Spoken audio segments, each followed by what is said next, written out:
नमस्कार मैत्रिणींनो, मी खुशी तुम्हा सर्वांचं स्वागत करते खुशी फॅशन पॉइंट मध्ये। ताई, आमच्याकडे पेपर कटिंग आहे, तर पेपर कटिंगच्या बाहीवरून डिझाईनची बाही कशी तयार करायची असे खूप सारे प्रश्न तुमचे होते। आणि बघा, आजचाच व्हिडिओ जो मी ब्लाउज वेअर केलेला आहे आणि जी ही बाहीची डिझाईन आहे त्याचाच आहे। हा ब्लाउज फिटिंगलाही खूप छान बसलेला आहे, तुम्ही मागूनही बघू शकता। आणि इथं बाहीही खूप छान आलेली आहे। ही बाही मी मुद्दाम थोडीशी सैल ठेवलेली आहे, खूप छान सुंदर अशी ही डिझाईन आणि फिटिंग आली आहे।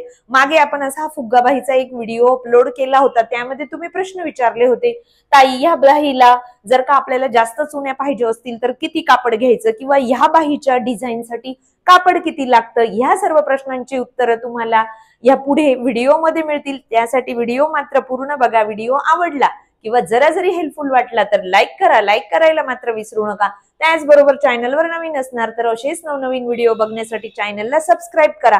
चला तर मग जास्त वेळ न घेता आजच्या व्हिडिओला सुरुवात करूया।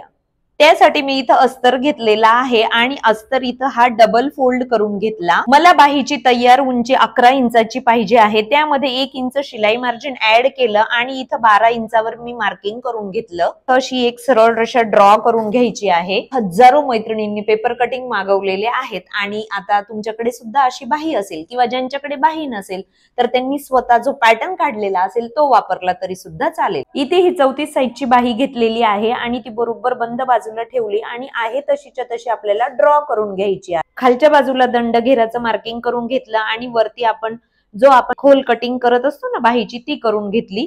बघा, इथं तुटक रेषांनी मी फिटिंगची रेषा मार्किंग केली। असं डार्क करून घेतलं तरी चालेल किंवा अशी ही जी आपली गोलाकार पट्टी असते ना तिच्या साहाय्याने असा हा शेप देऊन द्यायचा।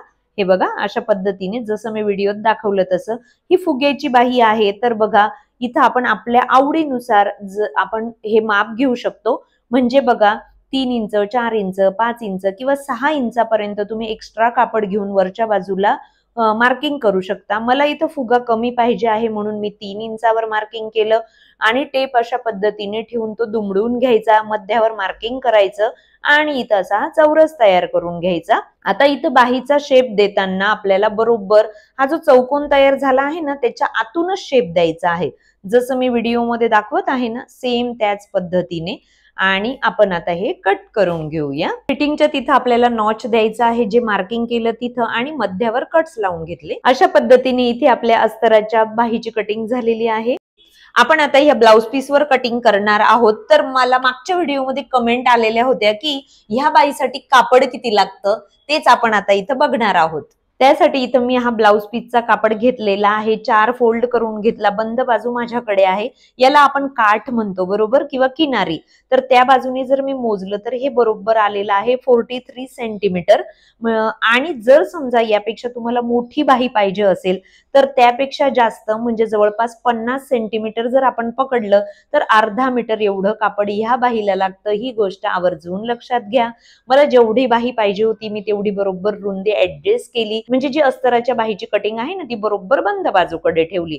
कटिंग करायच्या आधी आपण चेक करून घ्यायचं खालचे 4ही पदर बरोबर आहेत का, नाहीतर बऱ्याच वेळेला काय होतं ना, म्हणजे कटिंग केल्यानंतर लक्षात येतं की अरे खालच्या बाजूला तर कापडच नव्हतं।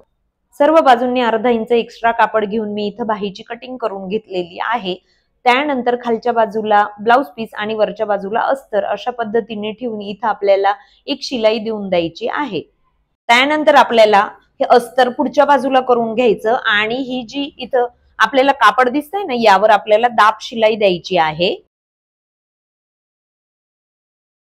त्यानंतर आपल्याला हे आतील बाजूला फोल्ड करून घ्यायचं आहे आणि वरच्या बाजूने एक शिलाई देऊन देणार आहोत आपण।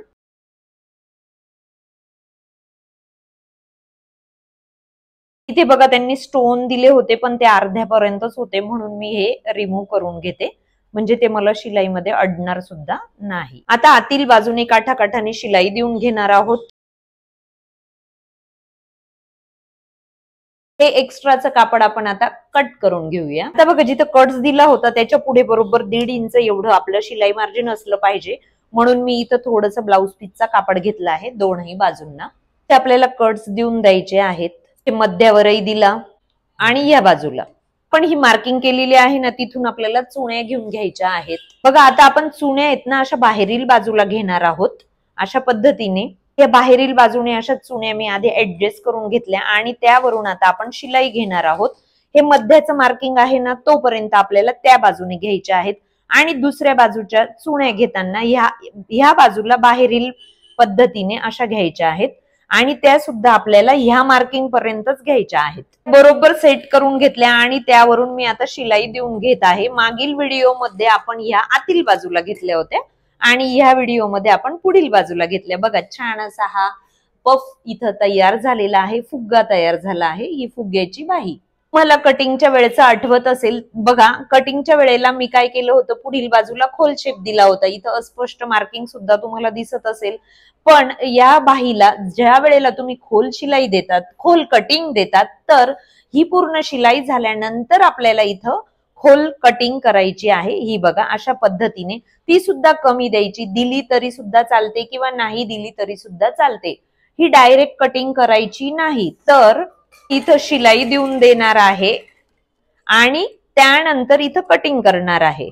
असं मी का केलं, कारण आहे ना, शिलाईच्या आधी जर आपण कटिंग केली असती ना, तर हे धागे किंवा कापड मागे पुढे होतं. ही कटिंग संबंधीची किंवा शिलाई संबंधीची महत्वाची ट्रिक आहे. म्हणजे आधी शिलाई मारायची आणि त्यानंतर खोल शिलाई कटिंग करायची. बघा, ही आपली छान अशी इथं पफ क्रिएशन झालेला आहे. हा मध्य आहे, बरोबर. हा पुढील भाग आहे. आपण या पुढील भागावर बरोबर असा हा पुढील भाग ठेवायचा आणि आता इथं बाही जोडून घेऊया. हा जो मध्य आहे ना, तो बरोबर शोल्डरच्या तिथं आला पाहिजे. यावर डबल शिलाई देऊन द्यायची आणि बघा, इथं तुम्ही बघू शकता छान सुंदर अशी आपली ही फुग्गा बाही तयार झालेली आहे. त्यानंतर कमरेचा चौथा भाग, छातीचा चौथा भाग आणि इथं हे दंड घेराच्या निम्मी बघा असं हे मार्किंग करून घेतलं आणि इथं फिटिंगची शिलाई देऊन दिलेली आहे. फिटिंगची शिलाई देऊन दिलेली आहे आणि तुम्हाला बाहीचा फायनल लुक दाखवते. इथं बघा, छान सुंदर अशी ही बाही आलेली आहे. छान असं हे पफ क्रिएशन आलं आणि ही इथं खालच्या बाजूला काट आले. ह्या बाही डिझाईन साठी कापड किती पाहिजे, जास्त पफ क्रिएशन पाहिजे असेल तर किती इंच जास्त कापड पाहिजे, हे तुम्हाला आज कळलंच असेल, नाही का. तर ही बाहीची डिझाईन तुम्हाला कशी वाटली, तुम्हाला आवडली का, किंवा या व्यतिरिक्त अजून काही तुमचे प्रश्न असतील तर तुम्ही कमेंट करून विचारू शकता. आणि ही डिझाईन कशी वाटली हे सुद्धा मला कमेंट करून नक्की कळवा. चला तर मग पुन्हा भेटू नवीन व्हिडिओ सोबत. तोपर्यंत धन्यवाद.